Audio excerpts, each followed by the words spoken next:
Welcome to our channel my Telugu talks.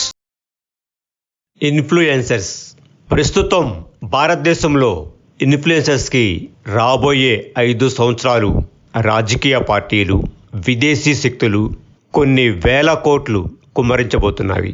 ప్రస్తుతం భారతదేశంలో ఉన్న రాజకీయ అనిస్థితి ఇన్ఫ్లుయెన్సర్స్కి ఫైనాన్షియల్ సోర్సెస్గా కనిపిస్తున్నాయి. ఈ వీడియోను చివరి వరకు చూడండి.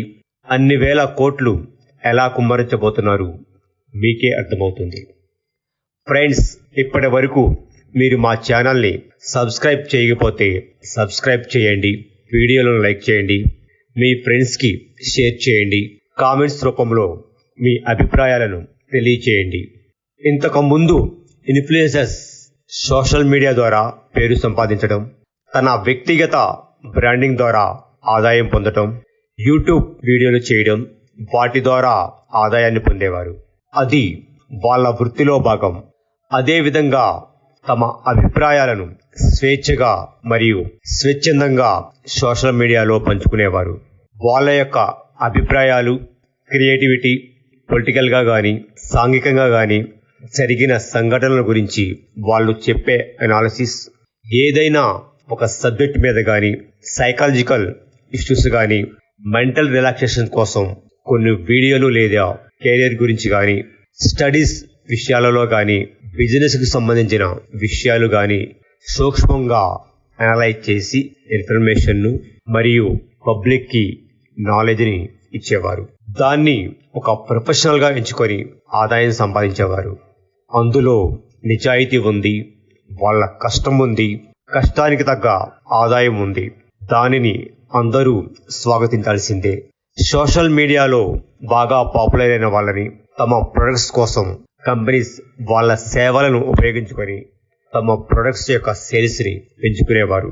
దానివల్ల కూడా వారికి ఆదాయం అందుతుంది. అది కూడా వాళ్ళ ప్రొఫెషన్స్లో ఒక భాగం.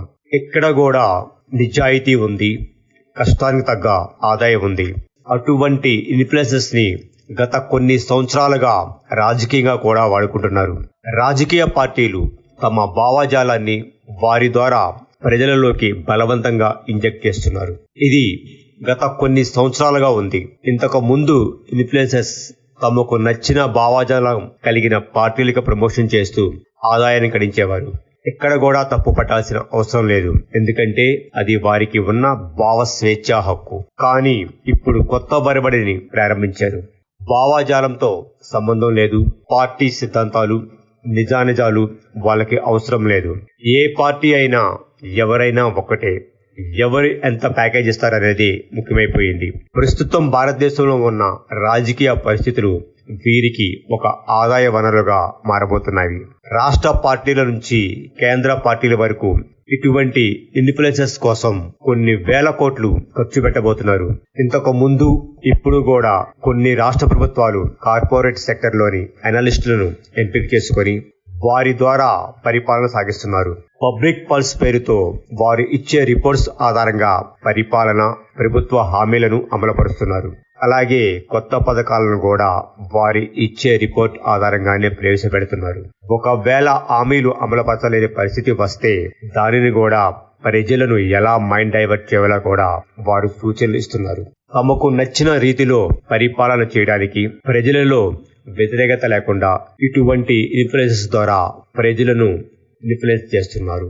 కార్పొరేట్ సెక్టర్ అనాలిస్టులు ఇచ్చిన సూచనల ఆధారంగానే కొన్ని ప్రభుత్వాలు నడుస్తున్నాయి. ప్రజలలో భావోద్వేగాలను రెచ్చగొట్టి వారిని తమ పార్టీలకు అనుకూలంగా మార్చుకుంటున్నారు. దీనికోసం ఇన్ఫ్లుయెన్సర్స్ ని వాడుకోబోతున్నారు. రాబోయే ఎలక్షన్స్ లో కూడా తమ ప్రభుత్వాలే ఉండే విధంగా తమకు కావాల్సిన భావజాలాన్ని ఇన్ఫ్లుయెన్సర్స్ ద్వారా ప్రజల్లోకి ఇంజెక్ట్ చేయబోతున్నారు. దీనికోసం కొన్ని వేల ఖర్చు కూడా చేయడానికి సిద్ధంగా ఉన్నారు. మన పార్టీలు, మన రాష్ట్రాలు, మన దేశం యొక్క పార్టీలు, ఎవరి అవసరాలు వారికి ఇంపార్టెంట్. కొంతవరకు భరిద్దాం. ఇది అన్ని దేశాలలో రాజకీయ పార్టీలు చేస్తున్న ప్రక్రియే. కానీ మనకి ఇంకొక ముప్పు రాబోతుంది. అది ప్రపంచంలో జరుగుతున్న అంతర్గత యుద్ధాలు మన భారతదేశం మీద కూడా పడబోతుంది. భారతదేశంలో బలమైన ప్రభుత్వం ఉన్నంత వరకు వాళ్ళకి నచ్చినట్లుగా భారతదేశాన్ని ఆడించలేరు అని అర్థం చేసుకున్నారు. ప్రస్తుతం జరుగుతున్న సంఘటనలో భారతదేశం న్యూట్రల్ గా ఉండటం ఏ పక్షానికి నచ్చడం లేదు. అంతేకాకుండా భారతదేశం ప్రపంచంలోనే బలమైన ఆర్థిక శక్తిగా మారబోతుంది. ప్రస్తుతం ఉన్న 5వ స్థానం నుంచి 2028 నాటికి 3వ స్థానాన్ని ఆక్రమించుకునే అవకాశాలు చాలా ఎక్కువగా కనిపిస్తున్నవి. ప్రస్తుతం భారతదేశం యొక్క అభివృద్ధి స్థిరంగా ఉంది. కావాల్సినంత యువశక్తి భారతదేశంలో ఉంది. అలాగే ఆహారము మరియు నిత్యావసర వస్తువులలో స్వయం సమృద్ధి సాధించింది. ఇది ప్రపంచ దేశాలకు, ముఖ్యంగా అమెరికా, నాటో వంటి దేశాలకు కంటగింపుగా ఉంది. ప్రస్తుతం ఉక్రెయిన్ లో జరుగుతున్న యుద్ధం నాటో దేశాలను ఆర్థికంగా బలహీనపరుస్తున్నవి. రష్యాను పూర్తిగా అణగదొక్కాలని వారు చేసిన ప్రయత్నం ఫలించలేదు. యుద్ధం పేరుతో రష్యాతో భారత్కు ఉన్న వాణిజ్య సంబంధాలను నిలువరించాలని ప్రయత్నించారు. కానీ భారత్ వారి మాట వినలేదు. మన దేశ అవసరాలుగా మాత్రమే ఇంపార్టెంట్ ఇచ్చింది. చైనాకు, రష్యాకు ఉన్న సంబంధాన్ని వాళ్ళు ఎలాగూ నిలువరించలేరు. కానీ భారత్తో వారికి ఉన్న గట్టి సంబంధాలను ఆధారం చేసుకొని మన మీద ఒత్తిడి చేశారు. కానీ భారతదేశం చాలా స్ట్రాంగ్ గా వారికి కౌంటర్ ఇచ్చింది. ముందుగా మీ దేశాలు రష్యాతో ఉన్న ఆర్థిక లావాదేవీలను ఆపండి, ఆ తర్వాత మాకు చెప్పండి అని గట్టిగా కౌంటర్ ఇచ్చింది. రష్యాతో బ్రిటన్, ఫ్రాన్స్, జర్మనీ వంటి దేశాలు ఆయిల్ మరియు గ్యాస్ సరఫరాలో చాలా భాగం రష్యాపై ఆధారపడి ఉన్నాయి. రష్యాపై అరకొరు ఆంక్షలు విధించారే కానీ ఆ దేశంతో ఉన్న ఆర్థిక లావాదేవీలను పూర్తిగా ఆపలేదు. కానీ భారతదేశం రష్యా నుంచి ఆయిల్ మరియు ఆయుధాలను కొనకుండా ఉండటానికి మనపై ఒత్తిడి చేశారు. కానీ భారతదేశంలో ఉన్న మోడీ గవర్నమెంట్ దానిని తిప్పికొట్టింది. భారతదేశం ఇరు పక్షాలకు సమాన దూరం పాటించడం వారికి ఎంత మాత్రం రుచించలేదు. ఇప్పటికే రష్యా చైనాను ఎలా కట్టడి చేయాలో తెలియక ఇబ్బందులు పడుతున్నారు. అదే సమయంలో భారత్ కూడా బలపడితే అది వారికి ఆర్థిక ప్రయోజనాలు దెబ్బతీస్తుంది. కాబట్టి భారతదేశంలో రాజకీయ అనిశ్చితిని క్రియేట్ చేయడానికి సాయశక్తులా కృషి చేస్తున్నారు. భారతదేశంలో జరిగే ప్రతి చిన్న సంఘటనను తమకు అనుకూలంగా మార్చుకోవడానికి ప్రయత్నాలు చేస్తారు. దానికోసం ఇన్ఫ్లుయెన్సర్స్ ని వాడబోతున్నారు. కొన్ని వేల కోట్లు వీరి కోసం ఖర్చు పెట్టబోతున్నారు. డైరెక్ట్ గా తమ దేశాలు గాని, తమ సంస్థల పేర్లు గాని లేకుండా భారతదేశంలో ఎప్పటి నుంచో, భారతదేశం అనే కాదు ప్రపంచంలో అన్ని దేశాలలో అమెరికా యొక్క స్లీపర్ సెల్స్ రకరకాల ముసుగులతో, భావస్వేచ్ఛ పేరుతో, పత్రికా స్వేచ్ఛ పేరుతో, హ్యూమన్ రైట్స్ పేరుతో ఎప్పుడో సంస్థలను ఏర్పాటు చేసుకుంది. ఈ సంస్థల్లో ఉన్న సభ్యులు మన దేశం వారే. ప్రజలలో కలిసిపోయి మనలో ఒకరిగా ఎప్పటి నుంచో జీవనం కొనసాగిస్తూ ఉంటారు. దీర్ఘకాలికంగా ప్రజలతో కలిసిపోయి వారి సమస్యలను పరిష్కారం చూపిస్తూ ప్రజల అభిమానాలు పొంది ఉంటారు. అందులోని సభ్యులు ఎంతగా ఇన్ఫ్లుయెన్స్ అయి ఉంటారంటే, మేము రాజకీయాలతో సంబంధం లేకుండా, దేశాలతో సంబంధం లేకుండా ప్రజల కోసం, ప్రజల భావస్వేచ్ఛ కోసం పనిచేస్తున్నాము అని బలంగా నమ్ముతారు. ఒక విధంగా వారు నిజంగానే ప్రజల కోసం కష్టపడుతూ ఉంటారు. కానీ వారికి తెలియకుండా కొన్ని విదేశీ శక్తులు సమాజంలో ఉన్న కొన్ని నిజమైన సమస్యలను తీసుకొని వారి ముందు ఉంచుతారు. కొన్ని సమస్యలు తేనెతుట్టు లాంటివి. వాటిని కదపకుండా ఉంచటం ప్రభుత్వానికి చాలా అవసరం. ఎందుకంటే ఆ సమస్యలు పరిష్కరించడం మొదలు పెడితే ప్రజలు విభజించబడతారు. కాబట్టి ప్రభుత్వాలు సమస్యలు పెద్దవైనా చూసి చూడట్టు వ్యవహరిస్తూ ఉంటాయి. అటువంటి సమస్యలను వెలికితీసి ఆ సమస్యల ద్వారా ప్రజలలో భావోద్వేగాలు రెచ్చగొట్టి భారతదేశంలో అస్థిర పరిస్థితి క్రియేట్ చేయాలని ప్రయత్నాలు చేస్తున్నారు. ఆ సమస్యలు ప్రజలలో బలంగా తీసుకువెళ్ళడానికి ముఖ్యంగా ఇన్ఫ్లుయెన్సర్స్ ని వాడబోతున్నారు. ఇటువంటి ఇన్ఫ్లుయెన్సర్స్ రకరకాల రూపంలో ఉంటారు. మీకు నచ్చిన నటుడు లేక నటి లేదా సోషల్ మీడియాలో పాపులర్ అయిన ఇన్ఫ్లుయెన్సర్స్ కూడా అవ్వచ్చు.